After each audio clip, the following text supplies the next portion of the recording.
Today is 4-2, solving inequalities using both addition and subtraction. Equivalent inequalities are inequalities with the same solution.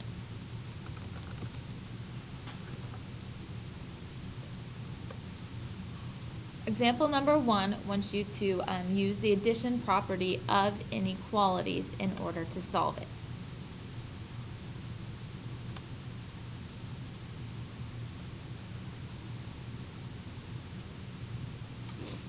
So if I look here, it says solve x minus 3 is less than 5, and then graph your solution. Well, we have to get x by itself, so the opposite of minus 3 is to add 3 on both sides. So we get x is less than 5 plus 3 is 8. So that's our solution. I would check it before I graphed it just to make sure I'm correct. In order to check inequalities, there are two things you have to check. You have to check the computation, and in order to do that, you use an equal sign. So I use an equal sign here, so I rewrite it the original, but instead of x, I'm going to plug in 8. So 8 minus 3, is that equal to 5? Yes, it is. So the first checks out. The second thing is to check the inequality symbol for the correct direction. So again, I rewrite it as 8 minus 3. Oh, sorry. Let me redo this. I'm a little distracted here. It says x has to be less than 8. Well, a number less than 8, you can pick any number you want. I'm just going to pick 7. And we plug it into the original and check it. 7 minus 3, is that less than 5? Well, 4 is less than 5, so it also checks out.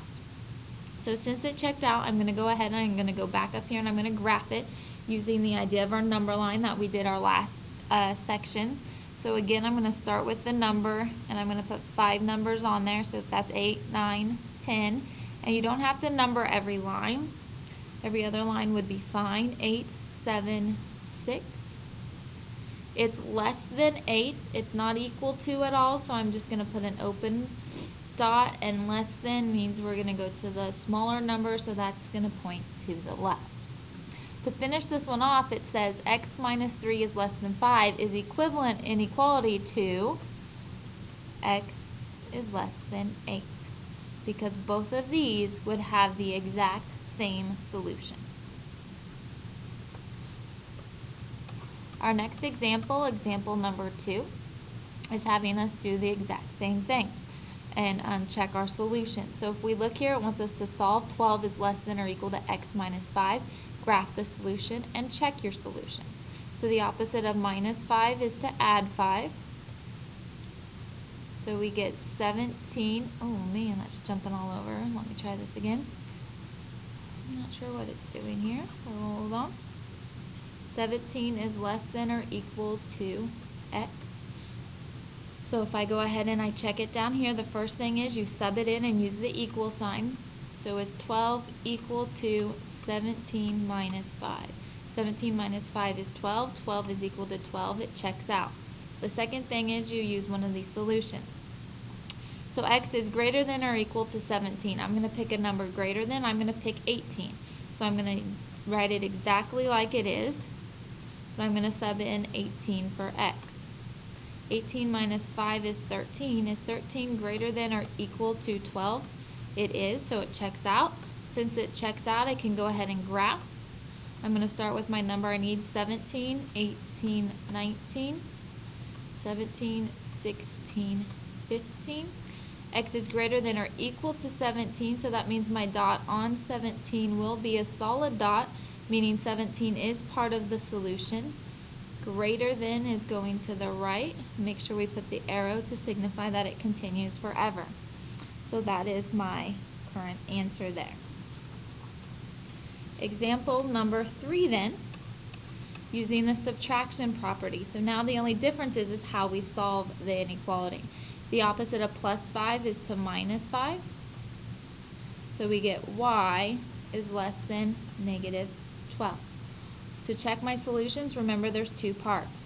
Negative 12 plus 5, is that equal to negative 7? It is, so it checks out. The second one is y is less than negative 12. A number that is less than negative 12 would be negative 13.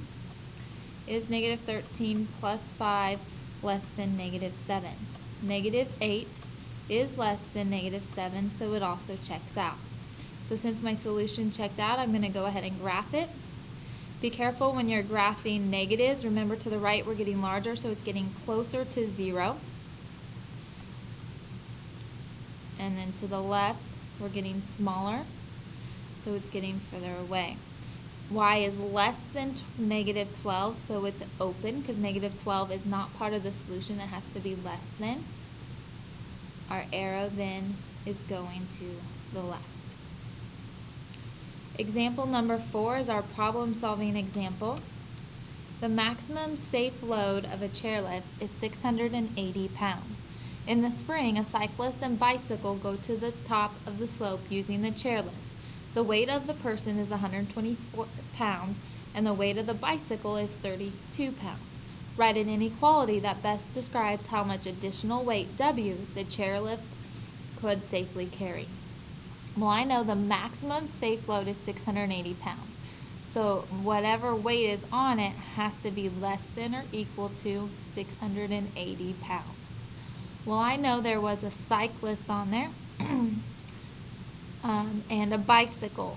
So I want to know the additional weight has to include the cyclist that was on there, 124 pounds, plus my bicycle that was on there, which was 32 pounds. So this right here is my inequality for this story problem. You need to complete the quick checks and then look at your schedule for your assignment that matches these notes.